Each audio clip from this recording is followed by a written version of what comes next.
ကဲဆိုတော့ A side number 5ကိုဆက်လက်ပြီးတော့သွားရ number 5ကဒီမှာပေးချက်က AP နဲ့ DQ တို့ဒီ down BAC နဲ့ down DES တို့ကိုထပ်ဝက်ပိုင်းနေတယ်အဲ့တော့ဒီမှာကြည့်လိုက်ပါတတိက ABC မှာဆိုရင်ဒီ down ဒီ AB ပေါ့ AB ဆိုတဲ့ဒီမြင်းက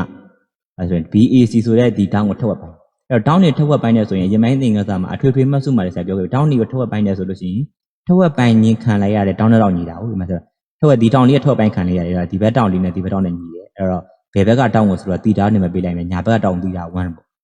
ဟုတ်ပြီဒီမှာဆိုတော့တီးလိုက်ပေါ့အဲ့ဒါ DQ ဒီ down DES ကိုထပ်ဝက်ပိုင်းဒီမှာရှိ DQ ပေါ့ဒီမှာရှိ DQ ဒီ down ဒီမှာရှိဆိုတော့ဗါလို့ရှိရင်ဗါလဲဒီမှာရှိ DES ပြော EGS ပြောဒီ down ကိုထပ်ဝက်ပိုင်းအဲ့တော့ down တွေထပ်ဝက်ပိုင်းနေဆိုရင်အရင်ပိုင်းအထူးထွေမှာတည်းပြောအထူးထွေမှတ်စုမှာတည်းပြောခဲ့ပြီးပြီထပ်ဝက်ပိုင်းချင်းခံတဲ့ down တော့ဒီဘက် down နဲ့ဒီဘက် down နဲ့ညီတဲ့အခါမှာဒီဘက် down နဲ့ဒီဘက် down နဲ့ညီတယ်ဒါ alpha 1လို့နာမည်ပေးလိုက်မယ်ဒါလည်းမထင်နော်အဲ့တော့ဒီမှာဆိုသိရမှာကထက်ဝက်ပိုင်းချင်း APD ဒီတောင်းကိုထက်ဝက်ပိုင်းတဲ့အခါမှာထက်ဝက်ပိုင်းခံရတဲ့ဒီမှာရှိတဲ့တီတာနဲ့တီတာ1ညီတယ်ဒီမှာရှိတဲ့ DQ ဒီကောင်ကြီးထက်ဝက်ပိုင်းတဲ့အခါမှာထက်ဝက်ပိုင်းခံရတဲ့တောင်းနဲ့တောင်းကညီတယ်ဒီဘက်တောင်းနဲ့ဒီဘက်တောင်းနဲ့ပေါ့ဒီမှာ alpha နဲ့ alpha 1နဲ့ညီတယ်ဆိုတာသိရမယ်အဲ့တော့တီတာနဲ့တီတာ1နဲ့ဒီကောင်ညီတယ်ဒီဘက်က alpha နဲ့ alpha 1နဲ့ညီတယ်ဆိုတာသိရမယ်အဲ့တော့ဒီမှာလည်းဆိုတော့ပြီးတဲ့ဥစ္စာပေးထားသေးတာတတိကန် ABC နဲ့တတိကန် DES တို့ဒီတန်တူပါတယ်တတိကန်အကြီး ABC နဲ့တတိကန်အကြီး DES ကတန်တူလည်းပေးထားတယ်အဲ့ဒီအချက်တွေထုံးလုံးမှာအဲ့တော့ဒီမှာနံပါတ်ကကြီးပြရမှာတတိကန် ABB နဲ့တတိကန် DEQ တို့ဘာလို့တောင်းလဲဆိုရင်တန်တူကြောင်းဒီကောင်လေးပေါ့ ABB ဒီမှာဒီဘက်ချမ်းလေးဘယ်ဘက်ချမ်းလေးပေါ့ဒီဘက်ချမ်းလေးကိုတန်တူကြောင်းပြခိုင်းတာဖြစ်ပါတယ်အကြီးတစ်ခုလုံးတန်တူတယ်လို့ပြောထားပြီးတော့အသေးလေးကိုပြခိုင်းတယ်လွယ်ပါတယ်အရင်ပိုင်းသင်ခန်းစာ3နဲ့4တွေကိုနားလည်ခင်လွယ်သွားပါပြီအဲ့ဒီမှာဆက်ပါလဲဆိုရင်ပြချက်အနေနဲ့ဒီကောင်ကြီးပြန်ရေးလိုက်တယ် AB ပိုင်း DQ တို့ဒီဘာတောင်း BAC နဲ့တောင်း DES တို့ကိုထက်ဝက်ပိုင်းနဲ့ပေးချက်ရထက်ဝက်ပိုင်းနဲ့ဆိုရင်ဒီမှာရှိတဲ့တီတာနဲ့တီတာ1နဲ့ညီတယ်တောင်းတစ်ခုထက်ဝက်ပိုင်းချင်းခံလိုက်ရတဲ့တောင်းနဲ့တောင်းညီတာဟုတ်တီတာနဲ့တီတာ1ညီတယ်ပေးချက်ရပြီးသွားတဲ့အခါမှာဒီကျူဒီကောင်ထက်ဝက်ပိုင်းတဲ့အခါမှာထက်ဝက်ပိုင်းချင်းခံတဲ့တောင်းနဲ့တောင်းညီတယ် alpha နဲ့ alpha 1ညီတယ်ဒါဒီရေးလိုက်မယ်ပြီးတော့ပုံစံမှာထပ်ပေးထားသေးတာတတိကန် ABC နဲ့တတိကန်အကြီး ABC နဲ့တတိကန်အကြီး DES နဲ့တန်တူတယ်ပေါ့တတိကန် ABC တတိကန် DES တို့ဒီပေးချက်အရာတန်တူတယ်ဒါကြောင့်ဆိုတော့ပေးချက်အရာတန်တူတယ်အဲ့ဒါဆိုရင်တန်တူတယ်ဆိုလို့ရှိရင် live ဖက်နာအချိုးတွေကောက်လို့ရတယ် AB ပိုင်း DE ဒီမှာ AB ပိုင်း DE ဒီမှာရှိတဲ့ BC ပိုင်း ES နဲ့ညီတယ်ပြီးသွားတဲ့အခါမှာ AC ပိုင်း DS နဲ့လည်းညီတယ်live ဖက်နာအချိုးမှုဒီကောင်နဲ့ညီတယ်ဒါကို equation 1လို့ထားလိုက်မယ် equation 2ကဒီမှာဒီကောင်အတွက်နံပါတ်ခဝေးအတွက်ဆိုတော့1လို့ပြောလိုက်တာမပြောသေးလည်းရတယ်အဲ့တော့ပြီးတော့လိမ္မာနှစ်ခုညီတယ်ဆိုရင်ဒီတတိကနှစ်ခုညီသွားပြီဆိုမှတော့ဒါတော့တတိကနှစ်ခုဒီတန်တူရဆိုမှတော့ဒီမှာဒေါင်း live ဖက်နာအချိုးတွေလည်းညီတယ်လို့ live ဖက်ဒေါင်းတွေလည်းညီတယ်ဒီဒေါင်း E နဲ့ဒေါင်း T နဲ့လည်းညီတယ်ဒေါင်း E နဲ့ဒေါင်း T live ဖက်ဒေါင်းဖြစ်တာကိုပြီးသွားတဲ့အခါမှာဒေါင်း B နဲ့ဒေါင်း E နဲ့လည်းညီတယ် live ဖက်ဒေါင်းပြီးသွားတဲ့အခါမှာဒေါင်း C နဲ့ဒေါင်း F နဲ့လည်းညီတယ် live ဖက်ဒေါင်းအဲ့ဒါဆိုတော့ပေးချက်ကနေပြီးတော့လိုချင်တဲ့ကောင်တွေကိုချရေးထားတယ်ပေးချက်ကနေလိုချင်တဲ့ကောင်တွေဆိုတော့ချရေးပြီးသွားပြီဆိုရင်ဘာလုပ်မလဲလိုချင်ချရေးပြီးတော့နံပါတ်ကကြီးလောက်သွားရမယ်နံပါတ်ကကြီးတတိကန် ABB နဲ့တတိကန် DEQ တို့တန်တူချောင်းပြခိုင်းတာဒီမှာဆိုတော့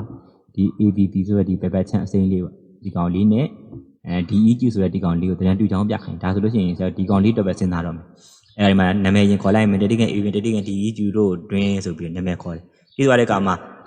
AA လို့ခေါ်တဲ့ဒေါင်း2000စီးမြင်းနဲ့တန်တူမလား SAS လို့ခေါ်တဲ့2000နားကြားတော့နဲ့တန်တူမလား S3 လုံးလို့ခေါ်တဲ့အနား3နားနဲ့တန်တူမလားစဉ်းစားတဲ့အခါမှာဒီမှာဆိုတော့တောင်းနေပေးထားတဲ့အခါမှာဆိုတော့ဗာလေ AA စီးမြင်းလို့ခေါ်တဲ့တောင်းစီးမြင်းကိုပဲဆိုတော့သုံးမှာဖြစ်ပါတယ်အဲ့တော့ဒီမှာဆိုတော့ဗာလဲဆိုလို့ရှိရင်ဒီမှာသုံးမယ်ဒီမှာကြည့်လိုက်တဲ့အခါမှာခုနပြခဲ့ပြီးဒီတတိကန်အကြီး ABC နဲ့တတိကန် DES တို့ကတန်တူတဲ့အခါမှာ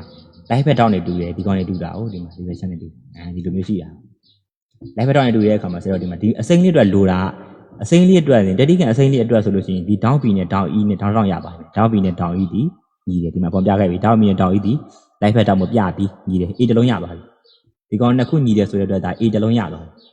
နောက်ထပ် A တလုံးသာရမယ်ဆိုလို့ရှိရင် A စီးမြင်းအရာတန်တူပြီပေါ့နောက် A တလုံးဘယ်ရကြုံမလဲဆိုလို့ရှိရင်အဲ့တော့ဒီမှာပြီးထားတဲ့တီတိုင်းတီတာ1ညီတယ် alpha နဲ့ alpha 1ညီတယ်ဒီကောင်တွေသွားမှာ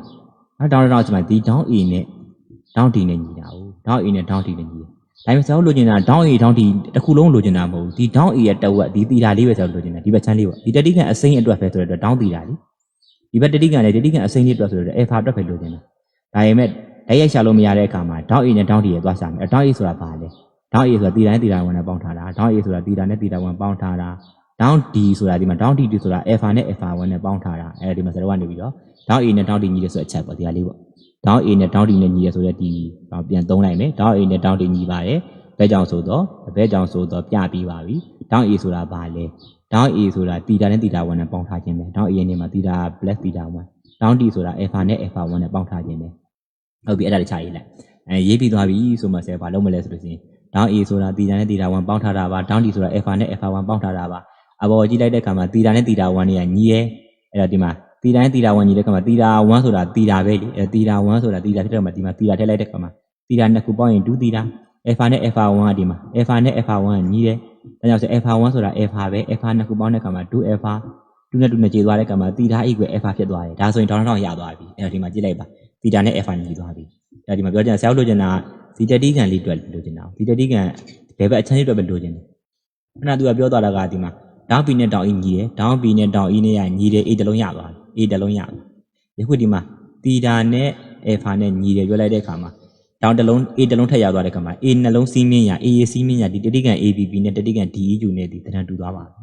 အဲဆိုလိုအပ်တဲ့ဒေါင်းနဲ့ဒေါင်း A နှလုံးရသွားတဲ့အခါမှာတတိကန် ABB နဲ့တတိကန် DEQ တို့ဒီတန်းတူသွားတယ်ဘယ်ကြောင့်ဆိုရင် A နှလုံးစီးမင်းပေါ့ဒေါင်း B နဲ့ဒေါင်း E ညီတဲ့အခါမှာ A တလုံးရသွားတီတာနဲ့ alpha ညီတဲ့အခါမှာ A တလုံးရသွားတယ် A နှလုံးစီးမင်းရတန်းတူသွားပြီဒါဆိုပြန်ပြီးသွားပြီအဲ့ပြီးသွားပြီဆိုရင်ပြီးသွားပြီလားဒီမှာနော်နံပါတ်ခါဝေးကြံသေးတယ်လေအဲ့တော့3နေနံပါတ်ခါဝေးဆက်သွားမယ်နံပါတ်ခါဝေးကဒီမှာဗါလဲဆိုလို့ရှိရင်ဒီအရာကြီးပေါ့နံပါတ်ခါဝေးဆိုလို့ရှိရင်တို့ကဒီ9အတွက်ဆိုရင်3နဲ့4နဲ့သာနားလည်ခဲ့ရင်နံပါတ်ခါဝေးလွယ်သွားပါပြီ3နဲ့4တုန်းကလောပဲဒါလွယ်ပါတယ်အဲ့တော့ဒီမှာဆိုတော့နံပါတ်ခါဝေးသုံးမယ်ဆိုရင်နံပါတ်ကာကြီးကရခဲ့တဲ့ဒီကောင်လေးပြန်သုံးမယ်တတိကန် ABB နဲ့တတိကန် DUG တို့ဒီတန်းတူတဲ့ A နှုံးစီးမြင့်ဒီကောင်လေးပေါ့ဒီတတိကန်နဲ့ခုဒီတန်းတူရဲပေါ့အဲ့ဒါကိုဆရာပြန်သုံးလိုက်ရုံပါပဲအဲ့တော့ဒီမှာဆိုတော့နံပါတ်ခါဝေးတက်သွားရမယ်နော်အဲ့တော့တတိကန် ABB နဲ့တတိကန် DUG တို့ဒီမှာ A နှလုံးစီးမြင့်ရပြပြီးပါပြီအဲ့ကောင်ကြောင့်တန်းတူတဲ့အခါမှာတတိကနေခုတန်းတူရင်လိုက်ဖက်နာအချိုးတွေတူတာကို AB ပိုင် DE ဒီမှာရှိတဲ့ BB ပိုင် EQ နဲ့သွားပြီးတော့တူရပြီးတဲ့အခါမှာ AB ပိုင် DQ နဲ့လည်းသွားတူပါတယ် equation 2ထားလိုက်တယ်ဒီမှာဆက်ထားလိုက်မယ်ဒီရရသွားဒီရရသွားပြီဆိုလို့ရှိရင်ဆရာတို့လိုချင်တာကဒီမှာဘာလိုချင်လဲဆိုလို့ရှိရင် AB ပိုင် DQ ပေါ့ AB ပိုင် DQ ဒီ AB ပိုင် DE နဲ့လည်းညီရမယ် BC ပိုင် ES နဲ့ညီရမယ် CA ပိုင် S နဲ့တူညီရမယ်အဲ့တော့ဒီမှာဆိုတော့ AB ပိုင် DQ ဒီမှာ AB ပိုင် DQ ပါတယ်ပြီးသွားတဲ့အခါမှာနောက်ထပ် AB ပိုင် DE ဒီမှာဆိုတော့ဗာ AB ပိုင် DE လည်းပါတယ်နောက်ထပ်မှာဆိုတော့ဗာလို့ CA ပိုင် FT ဒီ CA ပိုင် FT ဒီထဲမှာမပါဘူး BC ပိုင် ES လည်းမပါဘူးဒါတော့ဒီနှစ်ခုကဘယ်မှာရှိနေလဲဒီနှစ်ခုကဘယ်မှာရှိနေလဲဆိုဒီနှစ်ခုကဒီနားမှာရှိနေတယ်ဗျာဒီမှာဒီမှာဆိုတော့ BC ပိုင် ES ကဒီမှာရှိနေတယ် CA ပိုင် FT ကဒီမှာရှိနေတယ်ဒါဆိုလို့ရှိရင်ဆရာသိရမှာကအဲ့တော့ဒီနှစ်ခုဆိုတော့သုံးညင်တဲ့အခါမှာဒီကောင်လေးကို equation 2ထားလိုက်မယ်ရောသုံးညင်တဲ့အခါမှာဒီခုနတုန်းကဟာလေး equation 1ထားလိုက်မယ်အဲ့တော့ equation 1နဲ့ equation 2ရအဲ့ကြည့်လိုက်ပါ AB ပိုင် D ကဒီကောင်လေးနဲ့ညီတဲ့အခါဒီကောင်လေးနဲ့ညီတယ်ဒီမှာရှိ AB ပိုင် D ကဒီကောင်နဲ့ညီတဲ့အခါမှာအဲ့တော့ဒီ၅ခုကိုဆရာကြိုက်တယ်လို့ပေးညီလို့ရပါတယ်အဲ့ဒါဘာလို့လဲဆိုရင်ဒီမှာလိုချင်အဲ့တဲ့ကောင်လေးကောက်ရေးလိုက်အောင်မယ် AB ပိုင် DQ AB ပိုင် DE ဒီမှာဆိုတော့ AB ပိုင် DQ AB ပိုင် D ကောက်ရေးတယ်မပြီးတဲ့အခါမှာ BC ပိုင် E ဒီမှာ BC ပိုင် E ပါတယ်ကောက်ရေးတယ် CA ပိုင် FT ပါတယ် CA ပိုင် FT ကောက်ရေးလိုက်တယ်ဒါဆိုရင်နံပါတ်ခါဝေးနဲ့ပြီးသွားပါပြီအဲ့တော့နားလည်မယ်ထင်ပါတယ်ဒီတော့ပဲ